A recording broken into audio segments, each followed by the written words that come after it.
Uniform civil code पर चर्चा के बीच पसमानदा मुसलमानों में एक संवाद कार्यक्रम का आयोजन किया गया।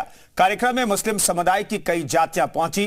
बैठक में राष्ट्रीय अल्पसंख्यक आयोग के अध्यक्ष और पूर्व उपाध्यक्ष शामिल हुए। मंत्री दानिश आजाद ने भी कार्यक्रम में शिरकत की।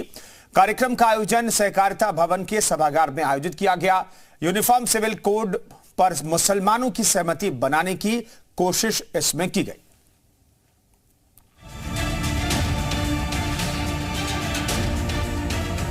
सीएए और एनआरसी का जो हश्र हुआ उसे सरकार पहले ही देख चुकी है। ऐसे में भले ही पीएम मोदी ने स्पष्ट शब्दों में यूसीसी की वकालत की हो, लेकिन ये कब और कैसे लागू होगा इस पर चर्चा होती रहेगी। सरकार ये भी संकेत दे चुकी है कि यूनिफॉर्म सिविल कोड लाने से पहले वो व्यापक विचार विमर्श करना चाहती है और पूरे देश में लागू करने से पहले किसी एक राज्य में मॉडल के रूप में लागू कर उसका प्रभाव देखना चाहती है। इसके लिए बीजेपी मुस्लिम समाज के लोगों से भी संवाद कर रही है। इसी कड़ी में रविवार को पसमानदा समाज के लोगों के साथ सम्मेलन किया। इस सम्मेलन का आयोजक राष्ट्रीय मुस्लिम पसमानदा महाज है। इस सम्मेलन में यूपी सरकार के राज्य मंत्री दानिश आजाद अंसारी, यूपी अल्पसंख्यक कल्याण आयोग के अध्यक्ष अशफाक सैफी समेत कई बड़े मुस्लिम चेहरे मौजूद रहे। जानकारी के मुताबिक बीजेपी पसमानदा मुसलमानों को ये बताने में कामयाब होती दिख रही है कि यूसीसी से उनका कोई नुकसान नहीं होने वाला। जानकारी के मुताबिक जल्द ही मुसलमानों का एक बड़ा तबका भारतीय जनता पार्टी के मिशन सबका साथ सबका विश्वास के साथ कदम से कदम मिलाता हुआ दिखाई देगा।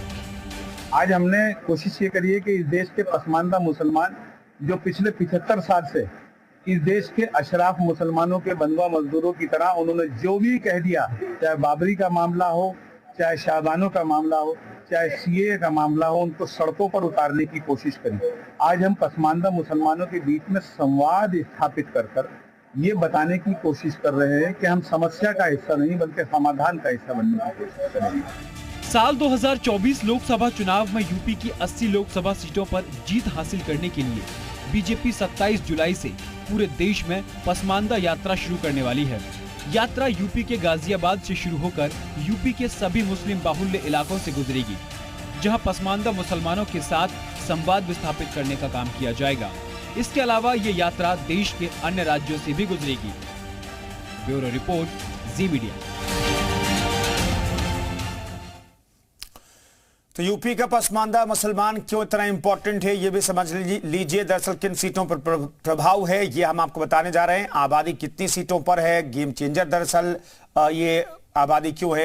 पश्चिमी, पूर्वी और अवध क्षेत्र में करीब 3.5 करोड़ मुस्लिम आबादी रहती है, जिसका जो प्रभाव है वो करीब 107 विधानसभा सीटों पर कहा जाता है।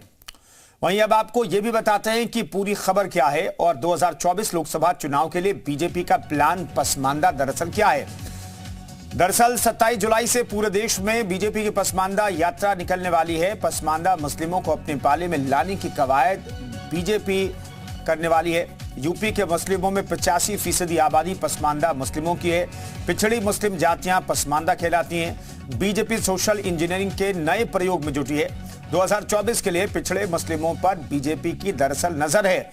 ओबीसी वर्ग की तर्ज पर बीजेपी ने एक प्लान बनाया है जिसका नाम प्लान पसमानदा है, जिसके तहत बीजेपी कवायद करती हुई भी दिखाई दे रही है और इसी के तहत यह सम्मेलन आयोजित किया गया था।